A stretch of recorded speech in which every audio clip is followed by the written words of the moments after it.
গেছে গা গেছে গা গেছে গা, শেষ করে দিয়া গেছে গা গো। আল্লাহ বাঁচায়ও নাই, সব শেষ করে দিয়া গেল। আমার জমি বেচা টাকা রে। আল্লাহ আমি এখন কি করবো? আমার কিছু নাই আল্লাহ। কিরে কি হইছে রে? এলাকায় কি হইছে রে? মাতবর সাহেব, আপনার কাছে জমি বেচার টাকা দিয়া ছোট ভাইরে বিদেশ পাঠাইতে চাইছিলাম, এটি সব নিয়ে ঘর তালা মেরা দিয়া গেছে গা।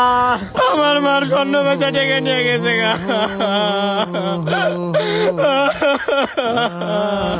ও এর লেগা নি তোরা জমি স্বর্ণ গয়না আমার কাছে বন্ধক থিয়া টাকা লয়ে গেছস? ও, তো করে বারবার জিগাইছি এগুলা কে লেগা করতাছস? আমারে ক ক তোরা একটা মানুষ আমার এগুলা কস নাই।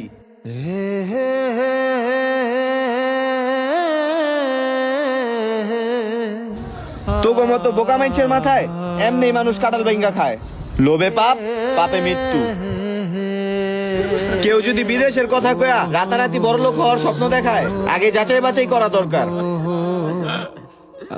দালালের মিষ্টি কথায় না, নিজের বুদ্ধির উপরে বিশ্বাস রাখবি। নিজের কষ্টে করা সম্পদ এইভাবে মানুষকে অন্ধবিশ্বাস করলে এইভাবেই ধ্বংস হইব। এই, এই। থাক, কান্দিস না।